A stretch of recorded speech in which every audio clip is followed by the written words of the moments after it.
NDAA has passed in Congress. That's right, the Schumer-Rounds amendment, or what is left of it, has been passed in Congress, and it's on its way to President Joe Biden's desk. So let's talk about the ramifications of that. Get in here. This is Jack with Cosmic Road. I'll talk about UFOs and the paranormal. Please hit like and subscribe, and let me know what you think in the comments below. So here we go. The Schumer-Rounds amendment is done. And here is a breakdown from Dean Johnson. Intelligence Committee Chairman just approved bill provision seeks UAP-related historical exotic technology antecedents. The chairman of the Intelligence Committees of the U.S. Senate and U.S. House of Representatives have entered into the congressional record an official and important explanatory statement on the Intelligence Authorization Act, which is part of the NDAA. They received final congressional approval on December 14th.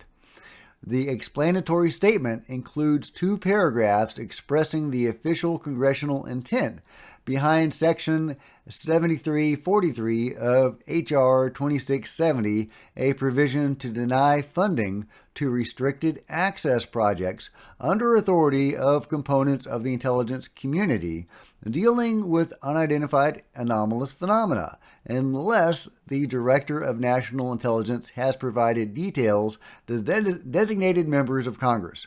The 2 Intelligence Committee chairmen now explain that this bill language provides for funding limitations relating to UAP because of perceptions of insufficient transparency in this area. Section 7343 is also intended to avoid technology and security stovepipes and expand awareness regarding any historical exotic technology antecedents previously provided by the federal government for research and development purposes if they are shown to exist. In addition, they explain Section 7343 limits independent research and development funding to ensure that certain indirect expenses are prohibited. I'm not quite sure what that means, independent research and development, limiting independent research and development. I mean, I'm thinking of like the Soul Foundation, stuff like that. How can they limit that? I don't quite understand that. But if you do, let me know in the comments below. This explanatory statement by the Intelligence Committee Chairman, while intriguing, is less explicit than the language used in the joint explanatory statement of the House-Senate Conference Committee on H.R. 2670 to explain Section 1687, a provision that applies nearly identical funding restrictions to special access projects that fall under the authority of the Department of Defense. The JES explained that the Section 1687 restriction could cover a list of specific types of activities, including analyzing such craft or pieces of components thereof, in actions relating to reverse engineering or replicating UAP technology or performance. So it sounds like Congress is doing what they said they were going to do and trying to cut off funding to the UFO control group. I know the language is very dry, but that is the upshot, is that Congress is trying to defund the UFO control group. Will that work? Will they? I mean, they've been sneaking money out of Congress for many years. They'll have a sub-program of a sub-program, in these black budget, programs. And they have been very good and very smart about redirecting congressional money into their coffers for God knows how long. So, will this stop them? Will this, cut off their funding? I don't know. I mean, time will tell, right? Time will tell. But it's exciting that Congress is at least attempting this, and maybe they will actually be successful. So, and maybe if they are cutting off the funding, that means these programs are now, if they weren't before, illegal, and that whistleblowers will be, encouraged even more to come forward to, narc on these programs that are trying to steal money from the American people. That's where my mind goes. That's where my hope is that whistleblowers now have a moral imperative, if they didn't before, to come to Congress, and that Congress will now listen to them, because now it's about subverting the power of Congress. Not just about crazy, alien stuff, right? It's actually about these black programs subverting the power of Congress. And if there's one thing that Congress doesn't like, it's their power being subverted.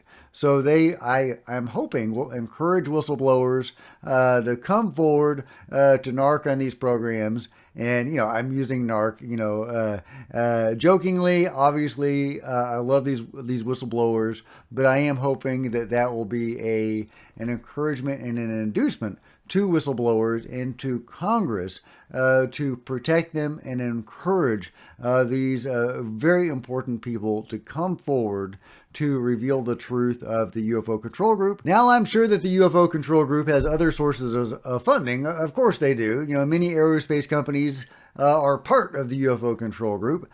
Do they allow their own money to get diverted to, the deeper stuff? Who knows? Who knows how all of that works? Is there tension between the private sector of the UFO control group and the government sector? Because I can understand and I can see how that could be a reality. How could that play into all of this? Well, who knows? But, just theoretically, what if Congress was successful in cutting off some of the funding to the UFO control group in the government hands, but the private sector remained viable because they have their own sources of funding, by selling this technology in part to the government. It's interesting. It's an interesting situation. If the private, part of the UFO control group remained stronger after all is said and done with the Schumer-Rounds amendment than the government part of it. Because we are starting to talk about the actual mechanics of the UFO control group. We're actually able to see various components of it, and even, players in Congress that are pawns of it. We're starting to see, we're starting to be able to name names of individuals and companies and also parts of the government. So clearly there's going to be an interaction between these people and agencies and companies. What is that interaction? How will that play into all of this? We might actually find out some of the answers to that in the days to come. And money is going to be a big deal. And cutting off their money, we might be able to see, the fallout from that. And from the fallout, we might actually get to learn a lot about how these guys work. Meanwhile, we have this article from Liberation Times. U.S. senators express frustration over weakened UFO disclosure language. Yesterday on December 13th, U.S. Senate Leader Chuck Schumer and Senator Mike Rounds engaged in a colloquy to voice their dissatisfaction of the dilution of language concerning UAP in the final NDAA. Senator Schumer attributed the weakening of the UAP Disclosure Act contained within the Senate's version of the NDAA to resistance from the House of Representatives, stating, "It's beyond disappointing that the House has refused to work with us on all the important elements of the UAP Disclosure Act during the NDAA conference. An integral component eliminated from the Senate's version of the NDAA was the Independent Review Board." Once again, Senator Schumer pointed to the House as responsible for its removal. "It is really an outrage that the House didn't work with us on adopting our proposal for the review board, which of course by definition is bipartisan in the Senate." Speaking earlier this month to Liberation Times, former Watergate and Pentagon Papers lawyer Daniel Sheehan pinned the blame mainly on Representatives Mike Turner and Mike Rogers, chairs of the House Armed Services Committee and Intelligence Committee. Other Liberation Times sources have backed up Sheehan. Moreover, Christopher Mellon says hopes of forming a distinguished panel of experts on a presidential commission to review all U.S. government UAP records were dashed by Mike Rogers, chairman of the House Armed Services Committee. The reasons for his opposition are unclear. Well, maybe less unclear than we would like. Well, I mean, I guess it's a good thing that we know why. They're corrupted in the service of the control group. However, other sources familiar with the NDAA process have told Liberation Times that it was Representative Turner who resisted UAP language and not Rogers. Furthermore, Representative Matt Gaetz, who fought for the inclusion of UAP language, has called Rogers an ally in the efforts to expedite the disclosure of information on UAPs. And that is interesting, this back and forth on Rogers specifically. Mike Turner seems unambiguously on the side of the control group, but there's some wiggle room on Rogers, who actually was the one that allowed Matt Gaetz to see that UFO footage from Eglin Air Force Base. So, it's interesting. I can't quite make up my mind about Rogers. Maybe at one point he was an ally and then they got to him and they turned him. I don't know. Other Liberation Time sources have cited new House Speaker Mike Johnson as a point of resistance to passing comprehensive UAP language. Josh Hodges, Speaker Johnson's new national security advisor, has been characterized by sources as a strong influence that led to Johnson's alleged opposition to UAP language. Hodges was previously Director of Congressional Affairs at the Department of Energy's National Nuclear Security Administration and was a policy director in the National Security Council.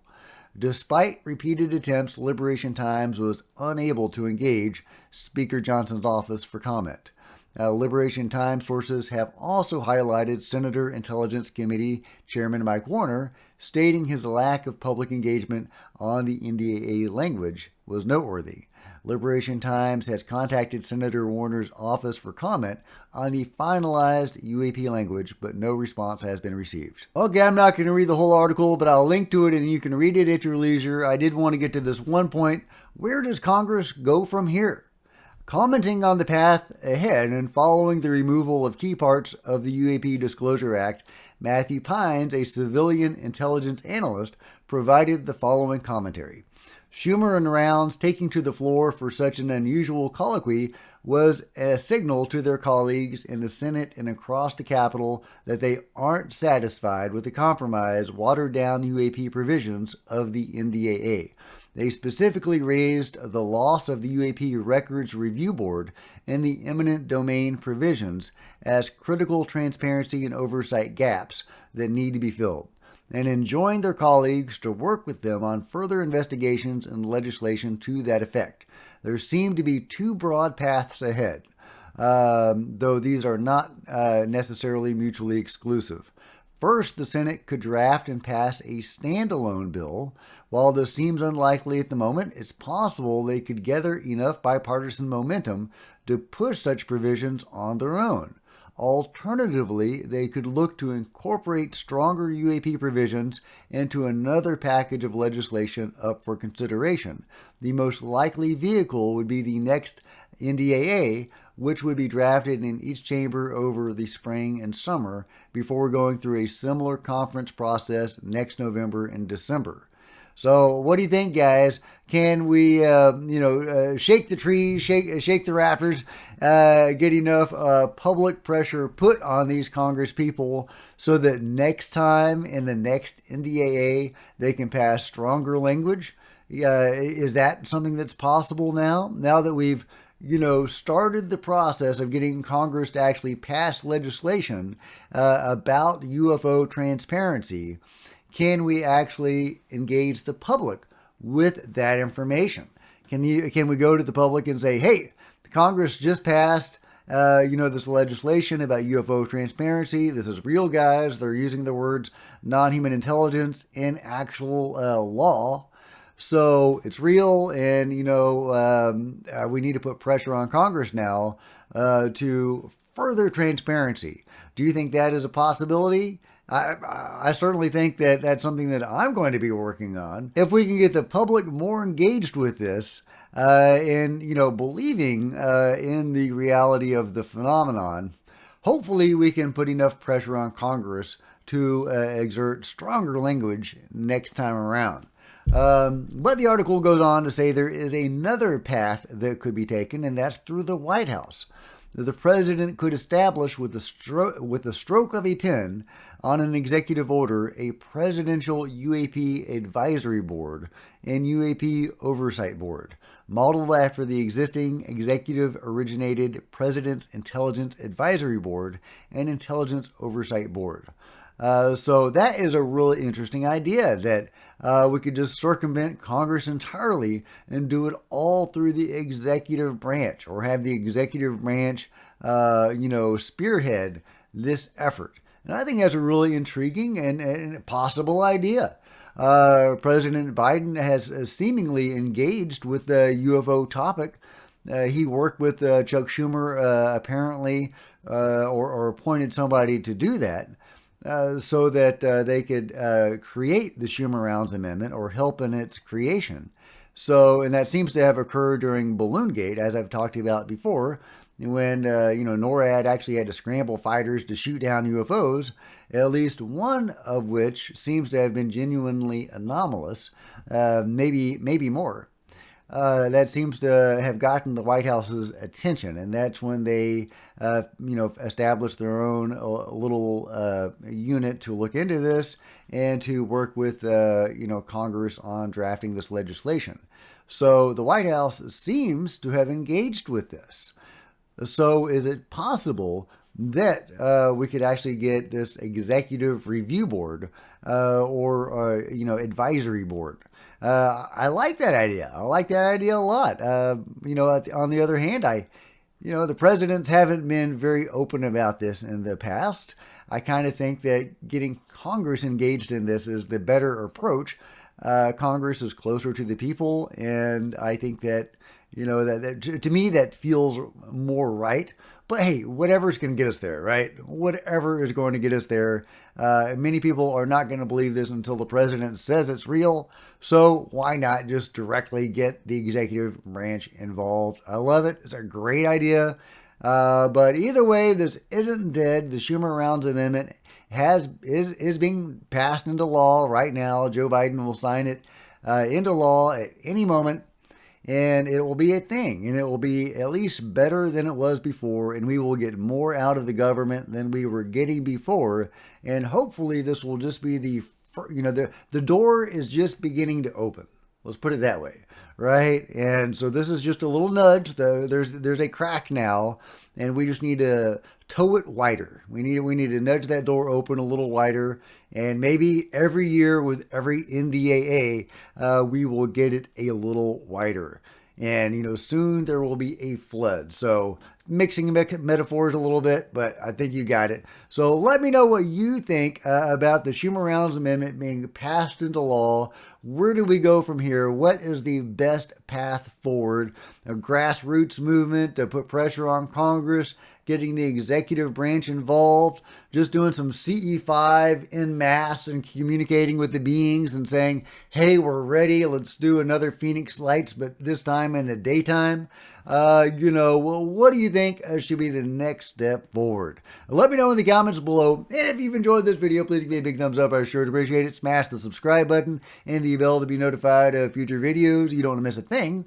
Join me on social media. Facebook and Twitter links are below, and Discord links. If you wanted to support Cosmic Road in a bigger way, please consider grabbing a coffee mug or a t-shirt. See the merch store below, or by becoming a channel member. Channel members are rock stars, and I really appreciate you guys' support. Thank you. Channel members also often get to see videos hours or even a day or more ahead of everybody else. There's plenty of other videos to check out on the channel, and I'll see you guys next time. This is Jack with Cosmic Road, signing out.